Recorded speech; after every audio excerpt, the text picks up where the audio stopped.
Today we're going to learn about this early hair company, plus we're going to learn a few cultural fun facts along the way on this episode of Antique Bottle Stories.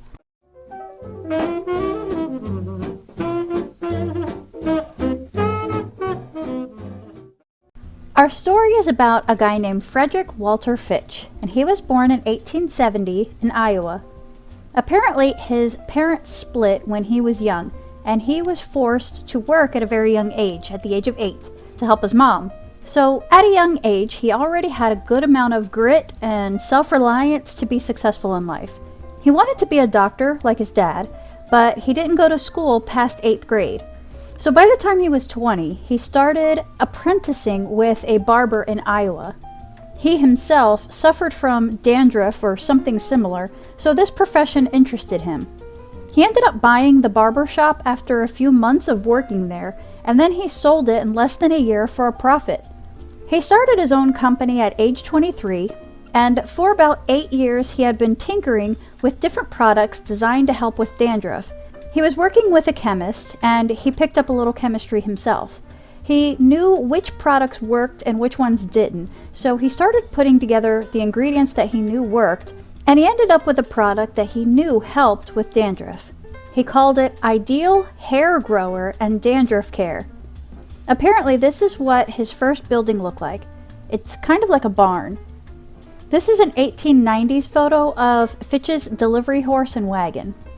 So this tonic came in a bottle with a small hole at the top to shake out the product onto the scalp, and then it was massaged. Apparently, since plumbing wasn't the norm yet, hair washings were more like weeks apart and usually done by the barber. As plumbing became more popular, then men started washing in between visits to the barber. So Fred married Letitia when he was 23, and they ended up having 5 kids. But their very first child, a daughter, she died when she was 3. 2 boys and 2 girls survived. Here's the 1900 census showing he's listed as a barber. Now in 1909, he's expanding, and he purchased a 4-story Dewey Hotel from a guy named J.B. McHose. This is March 1909, and it says that the plan is to have it converted into a factory by July. So in 1909, his company is listed as Fitch Dandruff Cure Company. In the 1910 census, here is a look at his household. Fred is 40 now, his wife Letitia, and the 4 kids, and there's a servant here named Gertrude. She's 17. Now we need to remember her because you're going to see her again soon. By 1914, Fitch's annual sales were almost $250,000, and he was promoted as both a perfumer and a chemist. By 1915, the name of the company is F.W. Fitch Company, and we see Fitch is the president, a Mr. Kirby is secretary and treasurer, and it says manufacturing chemists, toilet specialties, and perfumes. Gale here is one of Fitch's sons. I'm wondering why the hotel is listed here as Fitch Hotel, because it should be a factory by now.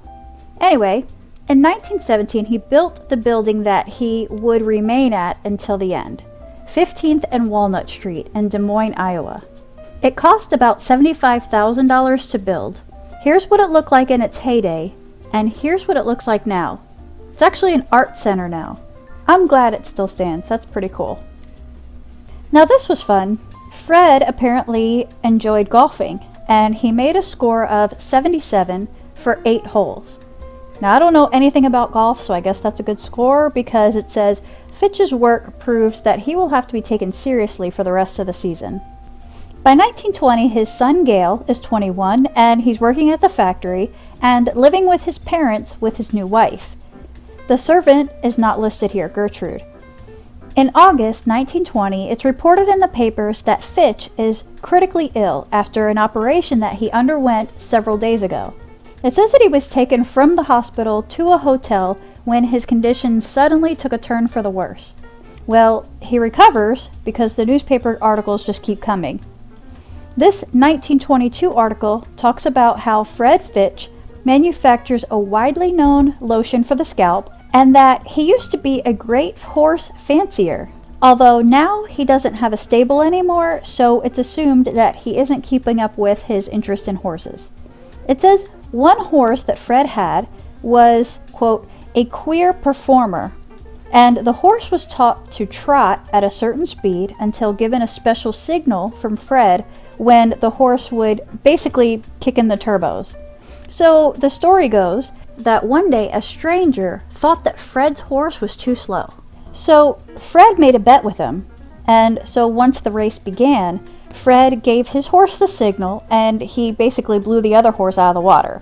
The other owner paid the debt, and apparently he bought Fred's horse for $3,500. Now Fred had originally paid $400 for that horse, but I wonder why he would part with a horse that he had such a good bond with. Anyway, moving on. We're up to 1925. Letitia is filing for divorce. She's suing for alimony. She says she's been there from the beginning, and she actually had to peddle the hair tonic door to door to help get the business off the ground. The business celebrated its 30th anniversary in 1923. Well, something fishy is going on with the old servant Gertrude, because she's working at the factory now as head bottler, and now she owns more than 1,800 shares of stock in the business. So next we see Fitch fighting his wife to prevent her from getting alimony. Fred has also looked into properties in Reno, Nevada to live. He started a divorce filing from Reno, claiming that his life with his wife had been marked by constant nagging and fault-finding, and that all of his marriage had been unhappy, tumultuous, and unsettled. December of that same year, Fred decided to stop fighting the divorce proceedings, and the divorce is granted to Letitia. She was given property and alimony. Fred's wages were going to be garnished for $1,400 a month, on top of a lump sum of $23,000. Fitch is a millionaire now, so I don't think this hurt him too much. Well, 2 weeks later, after the divorce, he married Gertrude. Letitia states that Gertrude was actually taken into their home when she was a child as a foster child.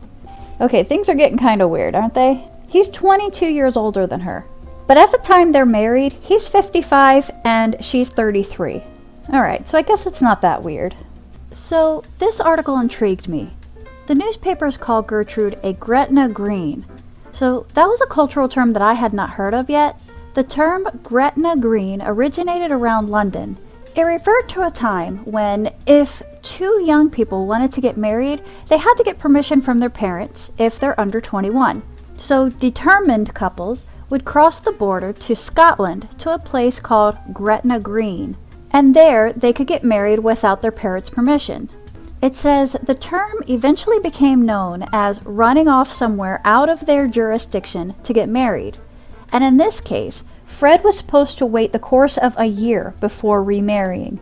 Him being the millionaire that he was, he just ran out of the town's jurisdiction and got married 2 weeks out of his marriage. So moving on to 1928, Fitch is considering buying a plane. He has rode in one before, he says, and he says in 20 years, airplane use is going to be just as common as automobile use. Now this is 1928. This picture shows him here, and his son Gail is here. In 1929, he's looking to build a new home. 2 days later in the paper, it reports that his dog, named Chief, has been returned. His dog had been lost for the last 2 days. In this 1929 article, it states that his products are being sold around the world now. Here's another look at his hobbies. It says here that Fitch was a champion bowler back in 1900, and now it's 1932. But it says during a game on Saturday night, he proved that he could still hold his own, bowling a game of over 200. Fitch's other son, Lucius, created the Fitch Company subsidiary American Chemical Products Company around 1930, and he was the president of that company. In this 1936 article, it says that Fitch was just announced president of the Des Moines College of Pharmacy. In 1940, he actually lists himself as a chemist. By the way, now he's 70 and his wife, Gertrude, is 48. And as far as I know, they don't have any children. In 1940, this article says that a judge dismissed Fred's petition for a modification of a divorce decree. So I'm guessing he tried to alter the money that his first wife was getting, maybe? From 1938 to 1948, Fitch had a radio show called The Fitch Bandwagon, and it had musical acts and skits. In 1945, Fitch celebrates his 75th birthday, so he got a write-up about his upbringing and the early days and his rags to riches story. In 1949, his son Lucius takes over as president of the company. Gail is vice president, and Fitch's two sons-in-law also hold high positions like secretary and treasurer and head of sales. And I know this is off topic, but it was a really funny ad next to this article, and it says, "No real man wants a thin, underweight girl who is weak, tired, run down. You can gain the weight you want with Dr. Pierce's golden medical discovery." I just thought this was funny, that's all. So one article talks about how the company did really well during the 20s, but during World War II, during the 40s, when the GIs had to cut their hair short, the hair products kind of declined in popularity. Now, here's a 1949 article that paints a little different picture. It says, Fred's 80 now, and he's petitioning to remove his sons and sons-in-law from the trust that was set up in 1926.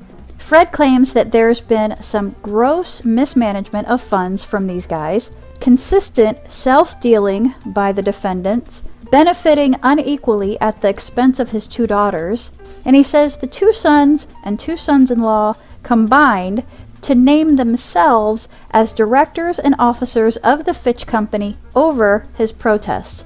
The petition continues to say that the defendants increased their salary in 1940 to about $140,000, and by 1943 they increased their cut to about $500,000. This says that in 1947, the F.W. Fitch Company and the F.W. Fitch Manufacturing Company were reorganized into the F.W. Fitch Investment Company. And in 1949, the bulk of the assets of the corporation were sold off. It says the corporation has no business to perform except investment in funds and real estate at this point. Fred Fitch said he consented to the sale of the company to Grove Laboratories as an alternative to financial failure. He said it was sold for just over $2 million, and Fitch said that that was below book value. Here are his two sons. Lucius is on the left and Gail is on the right. There were a lot of recaps of court hearings in the papers, one stating that Fred was the chairman and he attended all the meetings and didn't express concerns before now. And none of these articles really state any kind of clear decision that was made. Fred ended up dying in October 1951. The following month, it says he tried unsuccessfully to remove his sons and sons-in-law from the trust. So I guess that's that. So I thought my bottle looked more like a cologne bottle. It's machine made, it's ribbed, and it would have had a little paper label. But it looks just like this antiseptic bottle. This Mentho Pep was used for aftershave, mouthwash, or even insect bites. It says Fitch on the bottom, and someone said that this logo was very close to his actual signature. Then it's got this little hole at the top so it doesn't pour out, and this product was introduced in the 20s, but I'm not sure when it was discontinued. And that's pretty much it. I thought this was a pretty cool little early ad showing directions on how to use Fitch's shampoo. I thought that was pretty cool. But that's it for today. We'll see you next time. Thanks for watching.